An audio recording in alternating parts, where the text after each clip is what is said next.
우리 옆 사람에게 이렇게 인사합시다. 오늘은 사순절 첫 번째 주일입니다. 시작. 그리고 분명히 말씀해 주세요. 옆 사람에게 또다시 분명히 말씀해 주세요. 예수의 피밖에 없습니다. 시작. 아멘.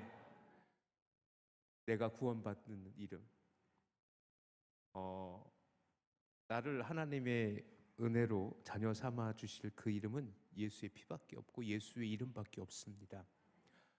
오늘 그 얘기할 거예요. 오늘 찬양대가 제 설교하고 너무 잘 이렇게 매칭을 해주셔서 감사합니다.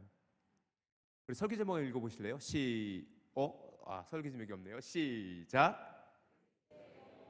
그리스도의 영광이에요. 그리스도의 영광. 자, 지난주의 말씀에 이어지는 본문이에요. 우리가 빌립보서 2장 5절부터 11절을 그리스도의 찬가라고 해요. 지난주에도 잠깐 제가 이 본문의 의미를 말씀드렸던 것처럼 사도 바울에게 있어서 사도 바울이 13권에 가까운 서신서를 그리고 신약 성경에 여러 책을 남겼지만 오늘 우리가 읽은 이 지난주부터 함께 나눈 이 본문처럼 예수 그리스도를 아름답게 이야기해 준 본문은 없어요. 자, 오늘 여러분이 좀 주목해서 오늘 본문을 볼 때에 제가 지난주 설교와 좀 이어서 가기 때문에 지난주 설교를 요약하면서 한 걸음 더 나갈 거예요. 그리고 여러분이 좀 집중해서 들으셨으면 좋겠어요. 지난주에 우리가 살펴봤던 것처럼 사도 바울에게 복음에 합당한 삶의 가장 중요한 모습은 겸손인데 그 겸손한 모습을 우리에게 그리고 빌립보 교회에 설명하면서 너희가 그리스도 예수의 마음을 본받아야 돼라는 것에서부터 출발하거든요.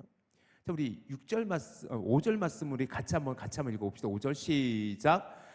너희 안에 이 마음을 품으라 곧 그리스도 예수의 마음이니 하면서 그 그리스도의 마음으로 6절을 얘기하기 시작해요. 6절을 다시 한번 읽어봅시다. 시작.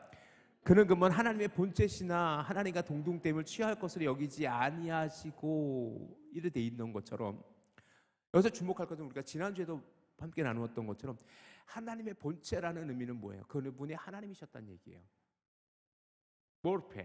몰페라는 단어, 형태, 모양, 틀 이런 의미를 갖고 있지만 모르페세오라고 되어 있어요. 헬라어 원어에는 모르페세오라고 되어 있는데 이것은 뭐냐면 하나님의 본체라는 뜻이 하나님의 형체라는 뜻과도 같아요. 즉 무슨 의미냐면 예수께서 하나님이셨어 이 얘기하는 거예요. 신성을 강조하고 있는 거예요. 그런데 그분이 겸손하셔서 낮아지셨는데 어디까지 낮아지셨냐면 종의 형체를 입으셨어요. 우리 본문에는 지난주에 설명했던 것처럼 본체와 형체라는 다른 단어로 번역을 해버려가지고 헷갈려요. 원래 그런데 헬라어 원어는 형체나 본체나 똑같이 모르페라는 단어가 모르페우 혹은 모르페라는 단어가 그대로 쓰였어요. 모르페 둘로스라고 돼 있어요. 즉 뭐냐면 종의 모습을 그대로 입고 오신 거예요. 그건 결국 무엇을 얘기하는 거냐면 예수 그리스도께서 진짜 종으로 오셨어요. 낮아지셨어요. 라는 것을 그 하나님의 본체 종의 형체라는 두 단어를 대비시키는 말미암아 잘 설명하고 있어요. 그런데 하나님이셨던 그분이 종의 형체를 입으시기 위해서 어떻게 하셨어요? 비우셨어요. 오히려 자기를 비워 종의 형체를 가지셨어요. 그건 무슨 얘기냐면 그가 겸손하셨다는 거예요. 그 비움의 과정에서 그에게 필요했던 건 뭐냐면 다 내어놓으시는 거예요. 하나님의 영광, 하나님이셨어요. 그 하나님이셨던 예수 그리스도께서 단지 우리를 사랑하셨기 때문에 요한복음 3장 16절 하나님이 세상을 이처럼 사랑하사 독생자를 주셨으니 이는 그 이름을 믿는 자마다 멸망치 않고 영생을 얻게 하려 하심이라. 제가 너무 빨랐나요? 그리고 요한복음 1장 12절 영접하는 자 곧 그 이름을 믿는 자에게는 하나님의 자녀가 되는 권세를 주셨으니 라고 기록되어져 있는 것처럼 우리를 너무 사랑하시고 하나님께서 우리를 자녀 삼으시기 위해서 본인 스스로 하나님이셨던 그분이 이 땅에 가장 낮고 천한 곳으로 오셨어요. 말구유, 말밥통, 그것으로 오셨어요. 그리고 그분께서는 아버지 하나님께 순종하셨는데 어떻게 순종하셨냐면 죽기까지 순종하셨는데, 복종하셨는데 뭐예요? 십자가의 죽으심이다 라고 했어요. 이것이 지난주에 우리가 살펴보았던 그리스도의 겸손이라는 거예요. 그것이 그리스도의 겸손이었어요. 이 5절부터 11절까지 이 그리스도 찬가에서 5절부터 이 8절까지는 그리스도가 주체예요. 그리스도가 스스로 낮아지신 거예요. 그래서 주어가 다 그리스도예요. 그리스도가 주체적으로 스스로 본인을 낮추셨고 본인의 하나님의 형체를 취할 것으로 여기지 아니하시고 스스로 낮아지셔서 종의 형체를 취하셨어요. 종이 되셨어요. 그리고 복종하시는데 십자가에 죽으시기까지 낮아지셨어요. 그런데 반전 9절부터 11절 우리가 지금 함께 읽은 이 본문에서는요, 이제는 그리스도가 주체가 아니라 하나님이 주체예요. 하나님께서 그를 높이셨다라는 거예요. 높이셨는데 어떻게 높이셨는지 보십시다. 9절 말씀 보세요. 9절 시작. 이러므로 하나님이 그를 지극히 높여 모든 이름 위에 뛰어난 이름을 주사. 하나님께서 이제는 그 낮아지고 낮아지신 정말로 비우시고 겸손하시고 복종하시기를 십자가에 죽으시기까지 복종하셨던 그 예수 그리스도를 하나님께서는 이제는 뭐예요? 그를 영화롭게 하셨어요. 지극히 높이셨어요. 모든 이름 위에 뛰어나게 하셨어요. 왜 그러셨죠? 목적은 10절 11절에 나와 있어요. 10절 11절 같이 다시 한번 읽어봅시다. 시작. 하늘에 있는 자들과 땅에 있는 자들과 땅 아래에 있는 자들로 모든 무릎을 예수의 이름에 꿇게 하시고 모든 입으로 예수 그리스도를 주라 시인하여 하나님 아버지께 영광을 돌리게 하셨느니라. 첫 번째는 모든 자들이 예수의 이름에 꿇게 하시기 위해서 그를 높이셨어요. 그리고 두 번째는 뭐냐면 그를 주로 시인하게 하기 위해서 그분의 이름을 높이셨어요. 그리고 마침내 하나님께서 그 이름으로 말미암아 영광을 받으셨다라고 오늘 성경은 기록하고 있어요. 자, 오늘 설교의 핵심 포인트는 이거예요. 결국 오늘 제가 여러분하고 나누고 싶은 말씀은 뭐냐면 그 낮아지시고 겸손하셨던 예수 그리스도를 누가 높이셨다고요? 하나님이 높이셨어요. 믿습니까? 어떻게 높이셨냐면 지극히 높이셔서 그 이름을 모든 이름 중에 뛰어난 이름을 주셨어요. 그렇게 주신 이유는 뭐냐면 모든 이름으로 모든 피조물들로 하여금 그 무릎 앞에 무릎 꿇게 하기 위해서, 그 앞에 무릎 꿇게 하기 위해서, 그리고 예수 그리스도를 주라 시인하게 하기 위해서 그를 높이셨다는 거예요. 근데 그 결과 누구의 영광이었어요? 하나님의 영광이었어요. 자, 이렇게 한번 정리하고 이제 다시 본론으로 다시 들어가 볼게요. 이제부터 이제 설교가 서론이 끝난 거예요. 이제 본론으로 다시 오늘 본문을 좀 더 한꺼풀 좀 깊게 들어가 봅시다. 자, 오늘 본문에서 9절에서 중요한 단어는 이러므로라는 단어예요. 이러므로라는 단어예요. 그렇기 때문에 즉 뭐냐면 그리스도가 낮아지고 또 낮아지셨던 그리스도, 그래서 십자가에 죽으시기까지 복종하셨던 그분의 그렇게 하셨기 때문에 이제 하나님께서 이러므로 대반전. 요아킴 그닐카라는 신약학자가 있어요. 요아힘 그닐카라고 해요. 그 그닐카라는 학자는 이것을 뭐라고 표현하냐면 반전, 대반전, 모든 것의 시작, 이렇게까지 표현을 해요. 왜냐하면 하나님께서 그 예수 그리스도를 높이심이 이제는 그가 낮아지심의 결론이 되어져 버린 거예요. 그리스도는 스스로 낮아지셨지만 예수 그리스도는 스스로 높이셨어요. 그리스도는 낮아지셨지만 하나님은 그를 높이셨다라는 거예요. 이 본문을 뭐라고 얘기하냐면 그리스도가 주체가 되어 비움과 겸손을 행하였다면 하나님께서는 그를 영화롭게 하셨고 그를 높이셨다. 그 모든 것을 행하시는 분은 하나님이다. 그리고 하나님께서는 그러므로 말미암아 우리에게 그를 믿게 될 이유를 우리 가운데 허락했다. 라고까지 얘기해요. 자, 이 말을 조금은 더 한꺼번에 더 표현하자면 이런 거예요. 만약에 그리스도께서 정말로 십자가의 죽으심으로 끝, 이것이 끝이었다면, 하나님께서 정말로 예수 그리스도를 영화롭게 하지 않으셨다면, 그분이 부활하시고 마침내 하나님 보좌 우편에 앉으셔서 그 영광을 받지 않으셨다면 과연 오늘날의 기독교는 존재할 수 있었을까요? 분명히 예수 그리스도의 십자가의 죽으심으로 우리 모든 죄가 사함받은 건 맞아요. 그렇지만 그 십자가의 완성은 부활이라는 사실을 여러분이 기억하시길 주님의 이름으로 축원합니다. 그 부활이 바로 하나님의 영광이라는 거예요. 하나님의 영광이에요.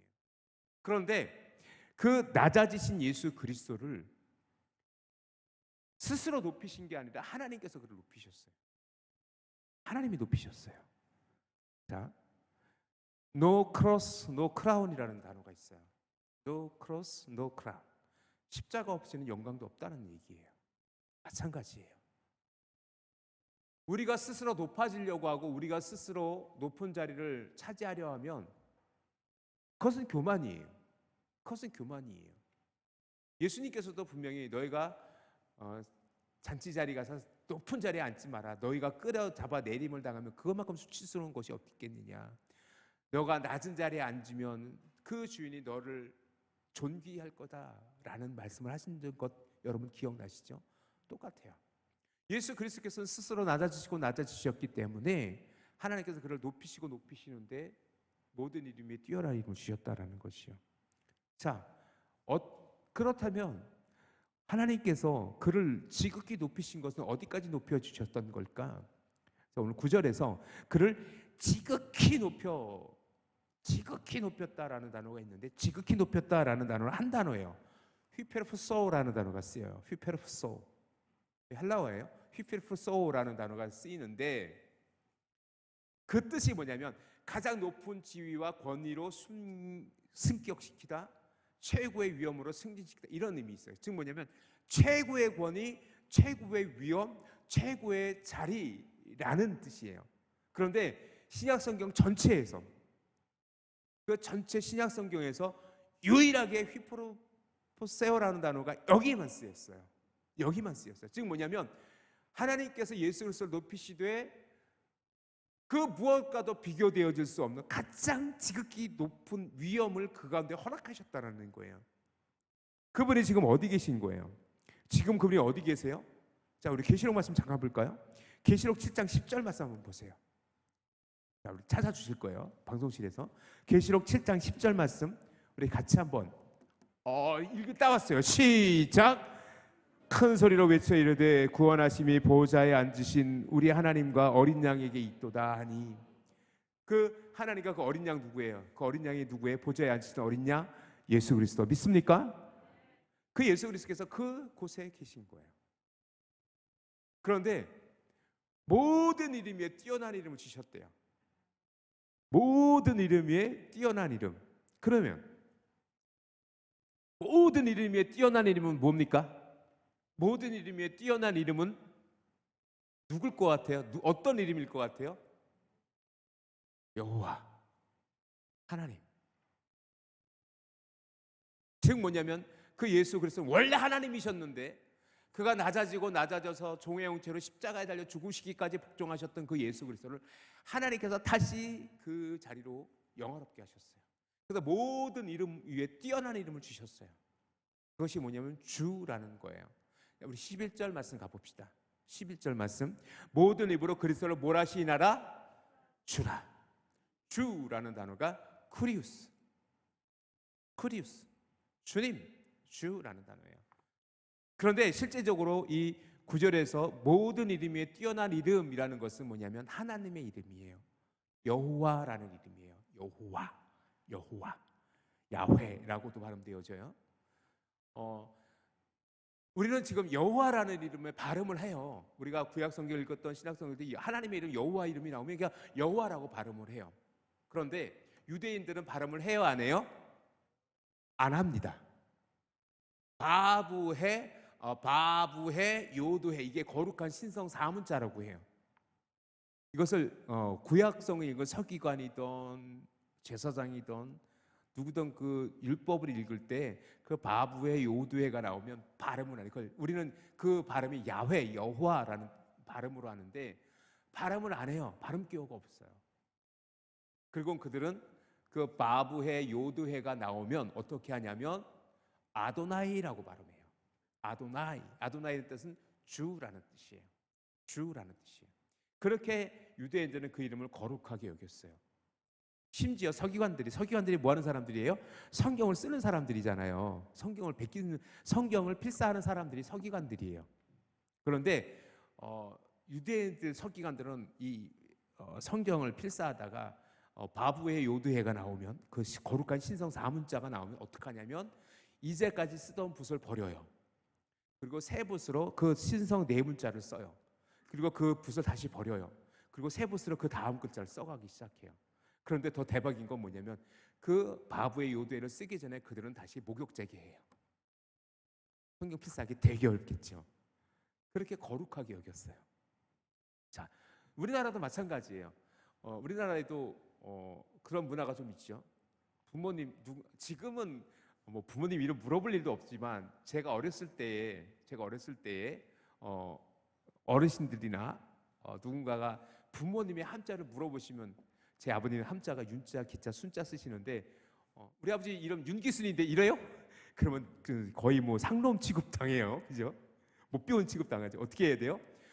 보는 파평이고 윤씨 쓰시고요. 함자는 기자, 순자 쓰십니다. 이렇게 얘기해야 돼요. 길게 풀어서 얘기해야 돼요.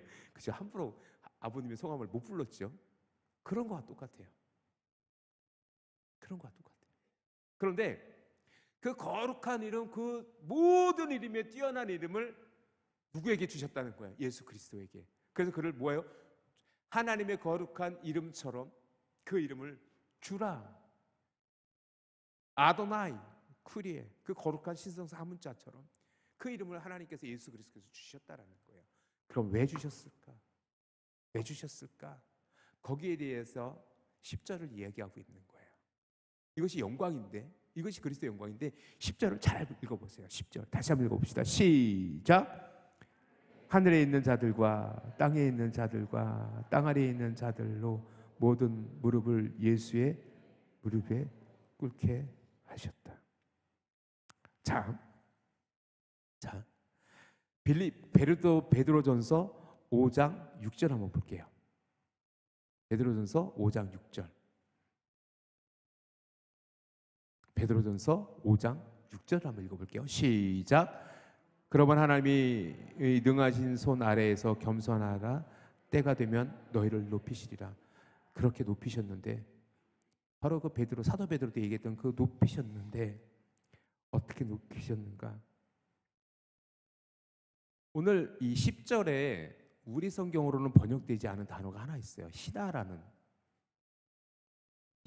단어가 번역되지 않은데 그러므로 때로는 왜냐하면이라는 그 접속사가 하나 빠져 있어요. 그 모든 이름을 띄워 주셨는데 왜냐하면 그래서 10절과 11절에서 그 하나님께서 그 이름을 높이셨던 이유를 우리가 보게 되어져요. 좀 전에 우리가 10절에 읽었던 것처럼 첫 번째는 뭐냐면 왜 하나님께서 높이셨냐면 그 이름은 모든 무릎을 예수의 이름 앞에 꿇게 하시기 위해서 그 이름을 높이셨다라고 그렇게 이해할 수 있어요. 자, 하늘에 있는 자들, 땅에 있는 자들, 땅 아래에 있는 자들, 피조물 전체를 의미하는 거죠. 하늘에 있는 자들 아마 새들을 의미하는 거겠죠. 땅 위에 있는 모든 사람들, 땅 아래에 있는 자들은 음부의 권세들까지 의미하는 것일 수도 있어요. 즉 뭐냐면 모든 피조 세계가 다 누구의 이름 앞에 예수의 이름 앞에 뭐 하기 위해서 무릎 꿇게 하시기 위해서 하나님께서 그 이름을 그렇게 높이셨던 것이요.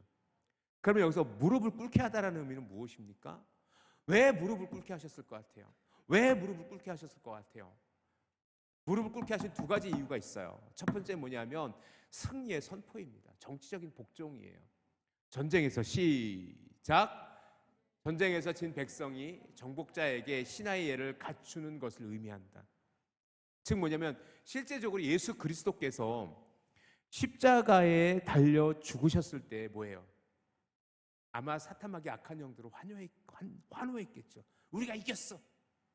아마 그 유대인들은 그 메시아라고 주장했던, 스스로 자칭 메시아라고 했던 예수를 십자가에 달려 죽임으로 말미암아 그들의 종교적인 권위를 세웠다라고 생각했을지도 몰라요. 하지만 아니에요. 아니에요.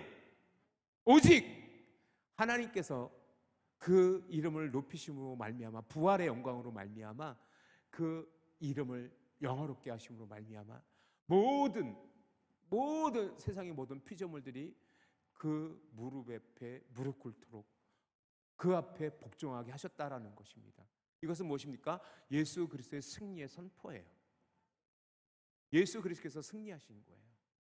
예수 그리스도도 모든 피조물 위에 이제 진짜로 가장 뛰어난 이름으로, 이제는 그 하나님의 그 영광의 광채로 그들 앞에 승리를 선포하고 오시는 모습으로 우리가 이 본문을 이해할 수 있다는 겁니다. 사랑하는 성도 여러분, 기억하십시오. 우리가 정말로 잊지 말아야 될 것은 뭐냐면 예수 그리스도께서 고난당하심은 이 영화로움을 위함이었었어요. 예수 그리스도는 스스로 낮아지셨지만 하나님께서는 그를 다시 높이셨다라는 것을 여러분이 기억하시기를 주님의 이름으로 축원합니다. 그리고 또 한 가지 뭐냐면 예배자의 모습이에요. 모든 피조물들이 이제 뭐예요? 예수 그리스도 앞에서 예배하게 되어져요. 그리고 그 예배를 누가 받으시는 거예요? 예수님께서 우리의 예배의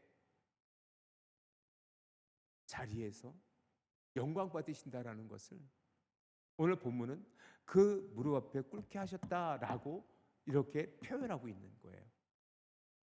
자, 보십시오. 예수 그리스도는 스스로 낮아지셨고 스스로 겸손하셨고 스스로 비우셨지만 하나님께서는 그 예수 그리스도를 다시 높이시사 모든 만물이 그 이름 앞에 무릎 꿇어 그를 경배하고 있잖아요. 지금 우리는 누구의 이름을 예배하고 있어요? 예수 그리스도의 이름으로 예배하고 있어요. 믿습니까? 이것이 하나님의 그리스도의 영광이었다라는 사실을 여러분이 기억하시기를 주님의 이름으로 축원합니다. 또 한 가지 중요한 것은 뭐냐면 그래서 그분이 만왕의 왕이 되신 거예요. 그래서 그분이 만왕의 왕이신 거예요. 만왕의 왕, 내 주께서 왜 고초당했나? 우리가 찬송가의 가사도 있는 것처럼 왕의 왕, 나의 주. 그래서 11절 말씀 다시 한번 읽어보십시오. 시작. 모든 입으로 예수 그리스도를 주라 시인하여 하나님 아버지께 영광을 돌리게 하셨느니라. 아멘. 여기서 아까 말했던 그 놀라운 이름 주라는 이름, 나의 주라는 이름이 여기 있어요. 쿠리우스. 원래는 이 쿠리우스라는 이름은 황제를 뜻하기도 했었어요. 로마 황제를. 그런데 여기서는 오직 예수 그리스도의 이름으로 사용되어지고 있어요. 주 예수 그리스도. 모든 입으로 그 예수 그리스도를 뭐라? 주라 시인하게 하셨어요. 이것이 예수 그리스도를 뭐예요? 지극히 높이셔 모든 이름에 뛰어난 이름으로 그를 세우셨던 이유이기도 했었어요. 그래서 두 번째 중요한 이유 무엇이냐면 바로 그리스도를 사람들로 하여금 예수 그리스도를 주라 시인케 하기 위함입니다. 그래서 오늘 우리는 뭐예요? 예수 그리스도를 뭐예요? 주 예수 그리스도라고 부르고 그 주 예수 그리스도를 예배하는 이유가 여기에 있는 것이죠. 그런데 이 모든 영광을 누가 영화롭게 하셨어요? 하나님께서. 믿습니까? 하나님께서 그를 영화롭게 하셨어요. 그리고는 마침내 누구의 영광이 돼요? 아버지 하나님께, 하나님 아버지께 영광을 돌리게 하셨느니라. 마침내 그 모든 영광을 누가 받으셨어요? 하나님이 받으셨어요. 목적이 이끄는 삶을 우리는 지난 신년에 우리가 함께 나누었지요. 그리고 지금 새벽 예배 때 다시 목적이 이끄는 삶 40일을 다시 우리가 진행하면서 하나님께서 우리 가운데 어떻게 역사하셨고 우리의 삶의 의미가 어디에 있는지를 지금 찾아가고 있어요. 이미 우리는 결론을 한번 나누었기 때문에 중요한 건 모든 우리의 목적 있는 삶의 결론은 하나님의 영광이었던 것처럼 결국 하나님께서는 이 모든 일들을 통해서 하나님께서 영광 받으셨다라고 분명히 사도 바울은 기록하고 있는 것처럼 여러분 기억하십시오. 오늘 이 그리스도의 창가라고 불려지는 이 놀라운 이 이야기 속에서 특별히 사순절을 시작하는 이 주일의 아침에 우리는 무엇을 다시 고백해야 됩니까? 중요한 거는 뭐냐면 그리스도의 고난, 그리스도의 십자가의 죽으심, 그리스도의 낮아지심은 그리스도의 겸손이셨어요. 지난주에 설교 제목처럼 그리스도의 겸손이에요. 철저하게 낮아지셨던 분이 그리스도예요. 그분이 예수 그리스도예요. 그렇지만 중요한 건 뭐냐면 그 예수 그리스도께서 십자가에 죽으시기까지 복종하셨기 때문에 하나님께서 그분을 높이시는데 어디까지 높이셨어요? 지극히 높이셨고 모든 만물 위에 가장 뛰어난 이름을 주셨고 그 이름을 예배자로 삼으셨어요. 예배의 이름으로 삼으셨어요. 바로 무릎 위에 꿇게 하셨고 승리를 선포하게 하셨어요. 그리고는 그를 주라 시인하기까지 그리고 그것을 통해서 하나님께서 영광 받으시기까지 우리 가운데 그 영화로움을 보여주셨다라는 것은요. 이제 우리 얘기를 좀 해보죠. 우리 얘기를 해보시죠. 결론에 우리 얘기를 해보시죠. 사랑하는 성도 여러분, 기억하십시오. 스스로 높아지고 스스로 잘난 체하고 스스로 무엇인가 높은 자리에 앉으려 하는 그것은 교만이에요. 그것을 하나님께서 그것을 통해서 절대로 영광받지 않으십니다. 하지만 여러분 반드시 기억하십시오. 자 오늘 본문에도 나왔는 것처럼 너희 안에 이 마음을 품으라 곧 그리스도 예수의 마음이니 즉 그리스도의 겸손 지난주에 나누었던 그 그리스도의 겸손의 마음을 가지고 우리가 섬기고 낮아지고 또 낮아져 가장 힘든 자리. 그래서 그것이 우리에게 너무나도 불편한 자리일지 몰라도 그곳에서 주를 부르고 예수 그리스도께서 죽기까지 순종한 십자가의 자리까지 우리가 순종하여 나아갈 수 있다면 그것에 우리의 믿음의 고백이 있고 우리의 겸손이 있다면 이제 우리가 높아지지 않으려고 해도 돼요. 누가 높여주실 거예요? 믿습니까? 하나님이 우리를 높여주실 것을 믿습니다. 그런 믿음의 고백을 가지고 오늘 그리스도를 닮아 우리의 믿음의 삶을 살아가는 우리들의 모습이 되어줘야 된다는 거예요. 그럴 때 하나님께서는 우리를 또다시 사용하시고 마침내 하나님께서는 우리를 통해서 영광 받으실 줄 믿습니다. 사랑하는 성도 여러분, 이제 정말 말씀을 정리하길 원해요. 우리가 예수 그리스도를 본받아 나를 비우고 겸손히 하나님께 복종하며 섬기는 삶을 살아가면 하나님께서 진정한 성공과 진정한 역전의 삶을 우리에게 허락하여 주실 것을 믿습니다. 그리고 여러분 반드시 기억하십시오. 그리스도 그 마음을 본받아야 되며 하나님께서 우리를 영화롭게 하실 줄 믿습니다.